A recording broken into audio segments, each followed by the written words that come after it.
Sebuah hari ini kita sampaikan sebuah hadis Nabi Shallallahu Alaihi Wasallam berkaitan dengan berbekalan kalau ingin melakukan sebuah perjalanan jauh. Apa bekal yang dibutuhkan? Hadis ini diriwayatkan dari Anas bin Malik radhiyallahu anhu dari sahabat Anas bin Malik. Semoga Allah meridainya. Dia berkata, Ja'a rajulun ila Nabi sallallahu alaihi wasallam faqala. Suatu kali datang seorang laki-laki kepada Nabi sallallahu alaihi wasallam. Kemudian laki-laki tadi berkata, Ya Rasulullah, inni uridu safara. Fazawwidni.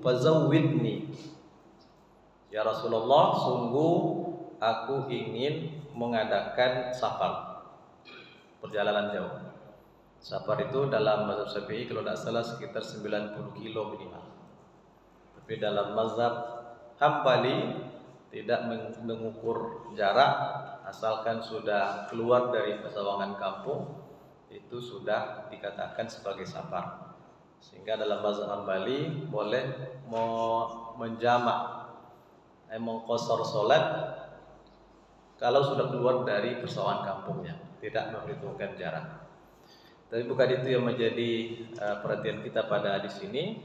Laki-laki tadi mendatangi Rasulullah untuk minta bekal. Ya Rasulullah, inni uridu safar. Saya sungguh ingin hendak melaksanakan perjalanan jauh. Lalu dia katakan, fazawwidni. Beri saya bekal. Kalau begitu juga menjadi sebuah sunnah. Kalau kita ingin melaksanakan safar, perjalanan jauh, di sini tidak disebut tujuan perjalanannya apa. Apakah dalam rangka ibadah seperti ke Mekah, pergi umroh, pergi haji, atau perjalanan dalam menuntut ilmu, atau perjalanan apapun. Maka dianjurkan atau disunnahkan mendatangi orang-orang yang soleh, orang-orang yang berilmu, minta bekal kepada mereka. Bukan berarti minta ongkos, bukan berarti minta uang. Tapi di sini zawidni, beri saya bekal. Sahabat ini tidak minta materi. Lalu Rasulullah sallallahu alaihi wasallam bersabda, apa bekal yang beliau berikan? Beliau doakan dengan 3 perkara. Yang pertama kata Rasulullah, zawwadakallahu taqwa. Semoga Allah berikan kamu bekal takwa. Takwa yang pertama sekali. Nah, itu artinya Rasul mendoakan selama dalam perjalananmu itu semoga Allah selalu melekatkan takwa di dalam hatimu. Karena takwa itulah sebaik-baik bekal. Dalam perjalanan haji kan disebutkan, wa tazawwadu fa inna khairaz zadi taqwa wattaquni ya ulil albab. Wa tazawwadu, berbekallah kalian yang hendak pergi haji dengan bekal takwa. Karena takwa itu adalah sebaik-baik bekal. Ternyata takwa bukan hanya bekal terbaik dalam perjalanan haji. Dalam semua perjalanan, takwa itu yang menjadi bekal pertama kita. Tingkatkan ketakwaan menjelang berangkat. Saat berangkat itu kita akan terpelihara dari hal-hal yang tidak baik, dari kemaksiatan ataupun hal-hal yang lain. Karena orang yang bertakwa ketika hendak melaksanakan safar tentu akan tawakal kepada Allah Subhanahu wa taala. Itu bekal pertama. Kemudian laki-laki tadi berkata lagi, zidni, tambah lagi bekalnya. Maka Rasul mengatakan, wa ghafara dzambaka. Semoga Allah mengampuni dosa. Setelah diberikan wasiat untuk berbekal dengan takwa, yang kedua bekal yang Rasul berikan dengan mendoakan semoga Allah mengampuni dosa. Ini tentu punya keterkaitan dengan safar itu sendiri. Orang yang melakukan safar, apakah dia sendiri atau beramai-ramai, tentu besar peluang untuk melakukan kemaksiatan. Kalau bekal takwa tak cukup, maka akan mudah tergoda dengan perbuatan maksiat dalam safar. Apapun safarnya itu. Karena banyak yang akan dilihat, banyak orang yang akan ditemui, banyak daerah yang akan dilalui, banyak maksiat yang bisa terlihat. Kalau takwa tak kuat, maka akan bisa jatuh kepada perbuatan maksiat. Itu bahaya. Itu bahaya.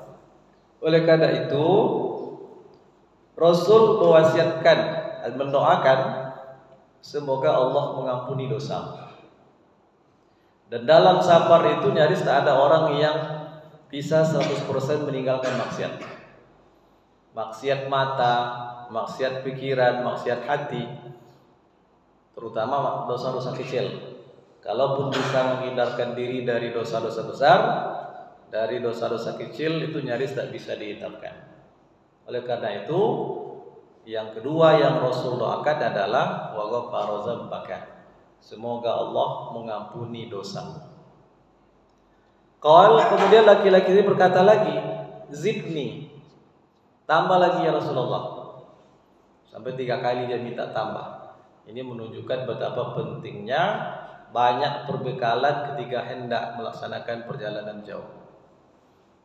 Lalu Rasulullah berkata lagi, wa yassara lakal khaira haitsu ma kunta. Semoga Allah memudahkan untukmu kebaikan haitsu ma kunta, dimanapun kamu berada. Itu khususnya dalam perjalanan itu. Apapun yang kamu lakukan, tentu mudahkan untuk melakukan kebaikan. Semua perjalanan itu berisi kebaikan. Bahkan istirahatnya juga berisikan kebaikan. Bahkan semua waktu hidup seorang mukmin di dunia ini semuanya adalah kebaikan. Maka itu bekal, dan dalam bentuk doa yang ketiga, Rasulullah doakan semoga Allah memudahkan semua urusanmu dimanapun kamu berada. Nah, itulah 3 bekal yang diberikan oleh Rasulullah SAW berupa doa kepada orang yang hendak melaksanakan safar. Nah, di sisi lain, hadis ini mengandung kesunahan. Pertama, bagi orang yang hendak safar, minta kepada orang yang soleh, orang yang berilmu untuk bekal, tapi bukan bekal materi. Yang kedua, dari sisi orang yang diminta bekal itu, berikan nasihat-nasihat. Bisa jadi nasihat dan doa yang diberikan Rasulullah ini, di samping untuk semua orang, mungkin lebih terfokus juga kepada kondisi sahabat yang bertanya. Jadi disesuaikan dengan kondisi sahabat bertanya, sehingga 3 bekal ini yang diberikan Rasulullah kepada sahabat ini. Jadi dari 2 sisi, yang diminta nasihat berikan nasihat, berikan bekal. Hadirin yang dirahmati Allah, itu dalam safar kehidupan dunia. Safar yang terpanjang yang tidak akan pernah berakhir itu adalah safar setelah kehidupan dunia ini. Safar kehidupan akhirat.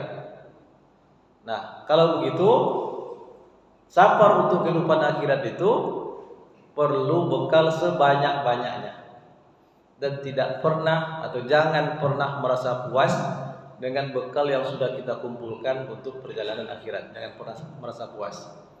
Tapi selagi umur kita masih ada, jadikanlah itu semuanya untuk mencari bekal kehidupan akhirat. Kalau kita diberi umur panjang 60-70 tahun itu belum panjang. Itu adalah umur yang sebentar. Tapi hidup sebentar di dunia ini sangat menentukan. Maka perbanyaklah bekal untuk perjalanan yang paling panjang yang tidak akan pernah berakhir, yaitu kehidupan akhirat. Dan salah satu momen untuk mengumpulkan bekal terbanyak itu adalah di dalam bulan Ramadan ini. Ingat, nanti 10 terakhir ada sebuah ibadah khusus, yaitu i'tikaf di masjid, yang ikut i'tikaf memfokuskan seluruh pikirannya, jiwanya hanya untuk Allah semata. Demikian, mudah-mudahan bermanfaat. Nasrul minallahi wa fathun qarib wa basyiril mu'minin. Wassalamualaikum warahmatullahi wabarakatuh.